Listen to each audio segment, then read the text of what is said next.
રાજ્યમાં વધી રહેલ રોગચાળાના ભરડા વિશે.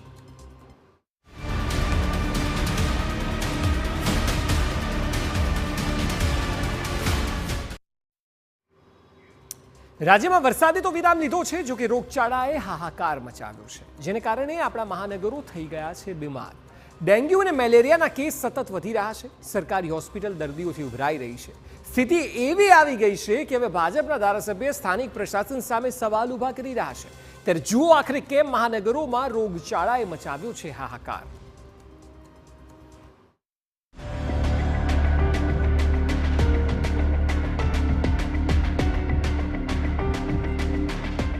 રોગચાળાનો અજગરી ભરડો. મહાનગરો થઈ ગયા બીમાર. હોસ્પિટલ દર્દીઓથી ઉભરાય. શું કરી રહ્યું છે આરોગ્ય તંત્ર?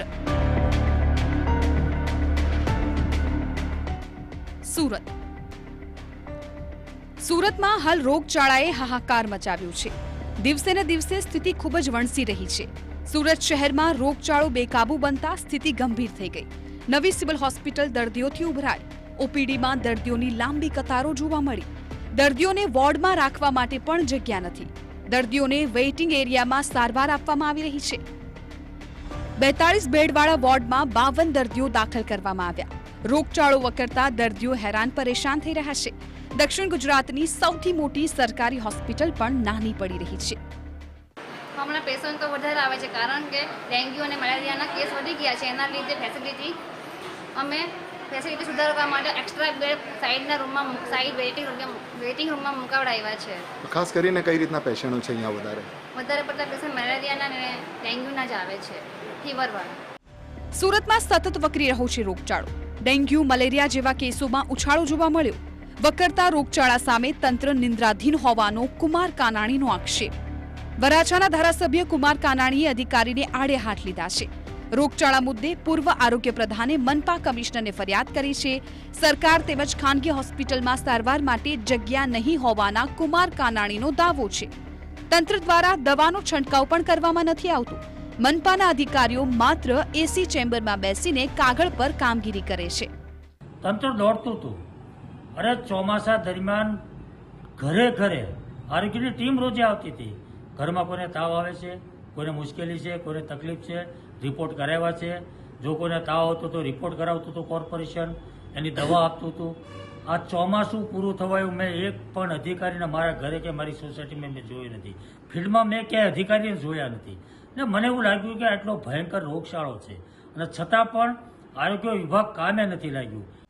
અમદાવાદમાં પણ રોગચાળો વકર્યો. મચ્છરજન્ય કેસમાં 25% વધારો. ડેન્ગ્યુના કેસમાં સૌથી મોટો ઉછાળો. માત્ર સુરત જ નહીં, પરંતુ અમદાવાદમાં પણ રોગચાળાએ ચિંતા વધારી. અમદાવાદની સોલા સિવિલ હોસ્પિટલમાં ડેન્ગ્યુ મેલેરિયામાં નોંધપાત્ર વધારો થયો છે. ઓગસ્ટ મહિનામાં ડેન્ગ્યુના 489 કેસ હતા, જો કે છેલ્લા 8 દિવસમાં 152 નોંધાયા છે. ઓગસ્ટ મહિનામાં મેલેરિયાના 89 કેસ હતા, જે છેલ્લા 8 દિવસમાં 33 થયા છે. છેલ્લા મહિના કરતા કેસમાં 25% વધારો થયો છે. સામાન્ય દિવસોમાં 1500 ઓપીડી નોંધાતી, જે હવે વધીને 2200 સુધી પહોંચી. મચ્છરજન્ય અને પાણીજન્યના કેસમાં પણ વધારો થયો છે.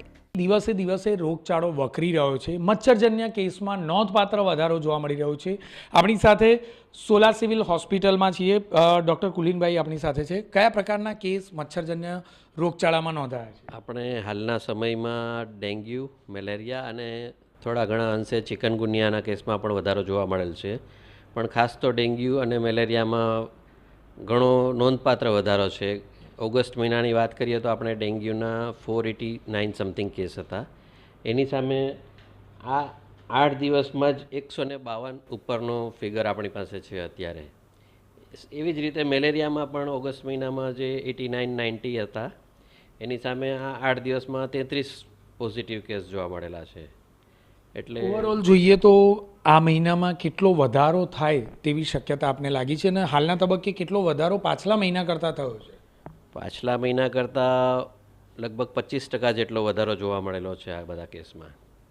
ઓવરઓલ જોઈએ તો દર્દીઓની સંખ્યા સામાન્ય દિવસોમાં જે ઓપીડી નોંધાતી હોય છે એમાં કેટલો વધારો રૂટીન ઓપીડી કરતાં અંદાજે જોવાઈ રહ્યો છે?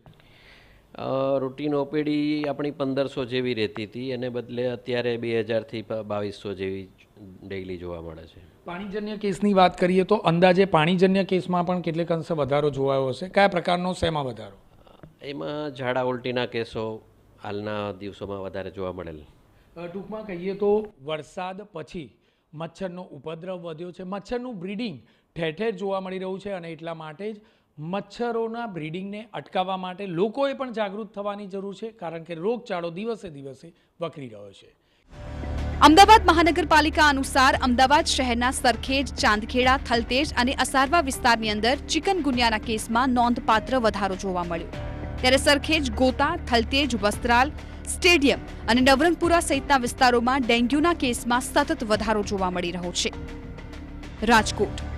રાજકોટમાં છેલ્લા 15 દિવસમાં વાયરલ અને મચ્છર અને પાણીજન્ય રોગચાળો વકર્યો. ડેન્ગ્યુ, મલેરિયા, સિઝન તાવ અને વાયરલ બીમારીઓનો ગ્રાફ ઊંચો આવ્યો. હાલ ભાદરવામાં ડબલ ઋતુ અને પાણીજન્ય રોગચાળાએ માથું ઉચક્યું. ડેન્ગ્યુના 22થી વધુ કેસ, જ્યારે ટાઇફોઇડના 2 કેસ તેમજ ચિકનગુનિયા અને મલેરિયાના નોંધપાત્ર કેસ નોંધાયા. સિઝનલ તાવ અને વાયરલ તાવના 1600થી વધુ કેસ નોંધાયા છે. માત્ર મહાનગરો જ નહીં પરંતુ નાના શહેરોમાં પણ રોગચાળાએ હાહાકાર મચાવ્યો. ત્યારે સવાલ એ છે કે આખરે તંત્ર શું કરી રહ્યું છે? શું પ્રિમોન્સૂન પ્લાન જેવી રીતે નિષ્ફળ ગયો તેવી જ રીતે રોગચાળાને નાબૂદ કરવામાં તંત્ર નિષ્ફળ નીવડી રહ્યું છે? અમદાવાદથી જિગ્નેશ પટેલ સાથે બ્યુરો રિપોર્ટ, TV9.